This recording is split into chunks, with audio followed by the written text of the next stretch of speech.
Hello and welcome to On the Ledge podcast, the Atlas of Deadly Plants Minisode series, part 6. Yes, Halloween is close, people. And in this mini episode, I'm going to be talking about where I go when I'm looking for spooky satisfaction, when I want a good spooky story. And it reminds me, Halloween is tomorrow. I do need to go and buy some sweeties, as we traditionally call them here in the UK. Candy, that's an Americanism we try to avoid, although I think probably most people do call it candy these days. Where I live is very, very big on trick-or-treating, because we get people, I've seen people arriving in taxis with their children to come and trick-or-treat in the part of town that I live in, which is actually a really lovely reflection of the fact that it's a nice neighbourhood for trick-or-treating and very welcoming. And there's always lots of sweeties to be harvested by the children. Extra brownie points if you've got a really cool costume. And, you know, like the rule is, if you see a lit pumpkin outside someone's house and decorations, then you know you can go and knock on that door. But if there's no lit pumpkin, you don't. So that means people who don't want to be disturbed on Halloween, or if somebody's not into Halloween for any number of different reasons, aren't disturbed. And that actually works really well. I don't usually dress up for Halloween. If I was going to dress up, I think if I had the time and could make the effort, I think I would love to dress up as a string of pearls, because that is the ultimate plant nightmare, right? But it would be cool to dress up as one. You know, I'd have like a pair of braces with a terracotta pot kind of attached, and then make the string out of green pom-poms and have loads of those coming down the outside. It would be so much fun to do, but yeah, not going to happen because I'm not that creative. But maybe that's an idea for one of you who's a little bit more creative than me. Now, I want to tell you, before I forget, about the competition to win a copy of the book, The Atlas of Deadly Plants. I've got 5 copies to give away, and it's open until the 31st of October 2025 at midnight. So that's tomorrow night, Halloween night. So please, you can email me on theledgepodcast@gmail.com if you want to enter, or go to my Instagram post linked in the show notes. Make sure you're following me and comment there the word Atlas. Good luck. I hope you win, and I will announce the winners on my Instagram after the competition has closed. Also in the show notes are details of how to get hold of this book. So if you don't win in the comp, you can get your hands on a copy, or you can listen to the audiobook. I'm still waiting for Spotify and Audible to get their fingers out, their virtual fingers, and put my audiobook out, but it is available if you are a Patreon subscriber at the Legend or Superfan level, or you can buy a copy from my Patreon if you're not a member. So please do consider that if you prefer to hear rather than read. Now, in this episode, I want to tell you a little bit about the spooky stuff I love, because one of the reasons why I wanted to do this book is it's got lots of spooky stuff in it. There is lots of kind of slightly grisly things. There's lots of witchy things in here.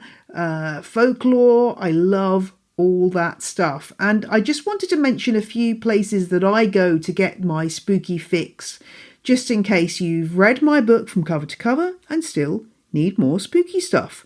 So this is not going to be exhaustive. It's going to be a few picks from me that might inspire you. And I'd love to know in the comments on my show notes what you love in the way of spooky stuff too. You may have your own suggestions to add to the mix. And I'm sitting here in the dark recording this for you, which is quite putting me in the mood actually.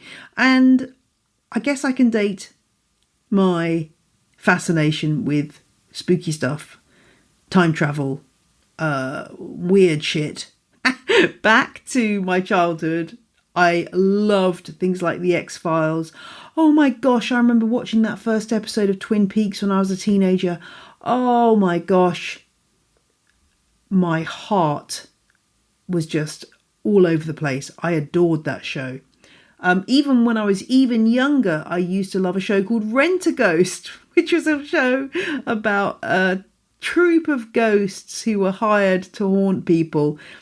Looking back at it now, it's quite hilarious, but I loved that show as a child. And now as an adult, I'm definitely a super fan of one particular BBC TV show. Can you guess which one it is? Well, I'm actually a super fan of two shows from the BBC with a spooky bent. The first is Ghosts. I have been to the house where Ghosts is filmed. I've walked those, what are they called? Floorboards. I've walked those floorboards.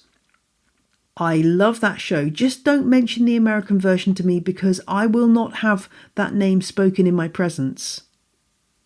I got through about 5 minutes of it and oh my gosh, just no. Anyway, the UK Ghosts is amazing. I love all the characters. Robin the Caveman, of course, the wonderful Pat, and Thomas the poet. I love them all. So that's definitely a show that scratches an itch when it comes to spooky stuff and comedy.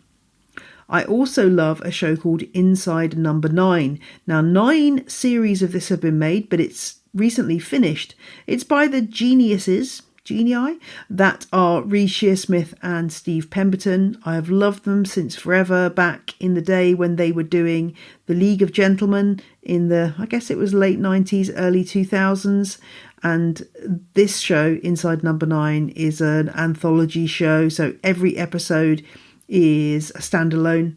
The 12 Days of Christine is the episode I would pick out to watch first if you want the very best.